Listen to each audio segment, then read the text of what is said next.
Deuteronomy 32 and 8. I mean, in 10.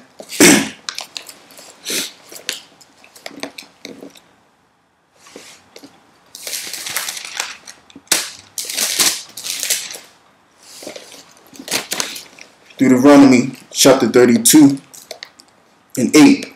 When the Most High divided the nations their inheritance, when he separated the sons of Adam, he set the bounds of people according to the number of the children of Israel.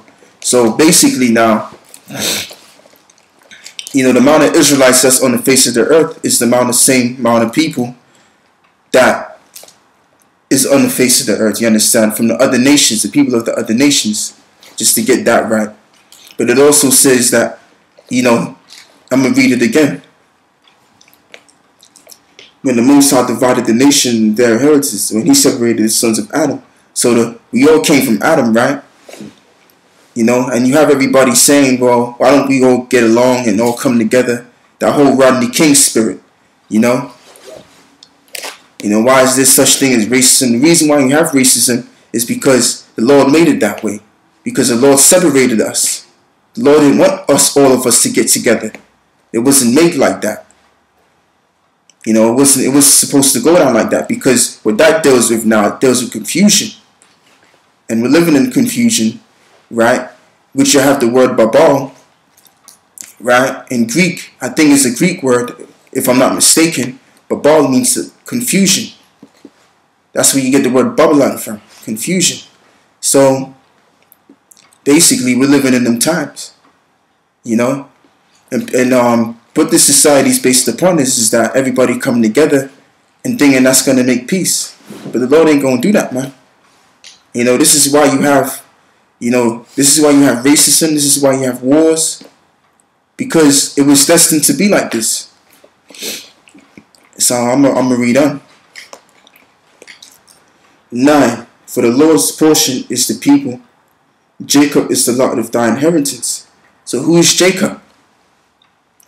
Jacob is an Israelite, right? But Jacob now, he's the sons of the 12 tribes of Israel. So I'm going to read that again, which is self-explanatory, which tells you that the Lord is only dealing with Israel. You understand? So if you're not an Israelite, if you don't come from the 12 tribes of Israel, if your lineage don't go back to these people that I've just named, right, from the start of the program, then you ain't a part of you ain't a part of the salvation, man. For the Lord's portion is his people. Jacob is his lot of his inheritance. He found him in the desert land and in the waste howling wilderness. He led him about and he instructed him. He kept him as the apple of his eye. So who kept him as the apple of his eye? The Lord did. Right? Who is the apple of his eye? Jacob is. So since Jacob is Israel, right, which that's what he represents, when he only have looked upon for us, you understand? He's only dealing with us. Just to get that right. He's only dealing with us.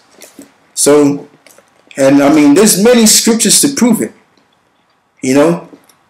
There's many scriptures to prove that the Lord is only dealing with Israel. All the way through Genesis to Revelation. I could be here all day, man, making this point. It's nothing secrecy. If you understand the scriptures, if you're a spiritual man, you understand it, right? You would know that the Lord is only dealing with Israel. Safe and sound. So I'm going to read it again. He found him in the desert land and in the waste howling wilderness. He led him about.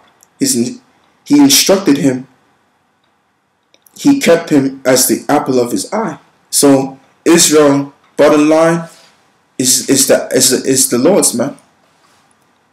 We are the apple. We are the apple. We're the apple of the Lord's eye, man. You understand? So the Lord's only dealing with us. So I'm going to go to Psalms 147 and 19. Which that's another good scripture to prove a point. To just dead that old cut cut that old saying about, oh, love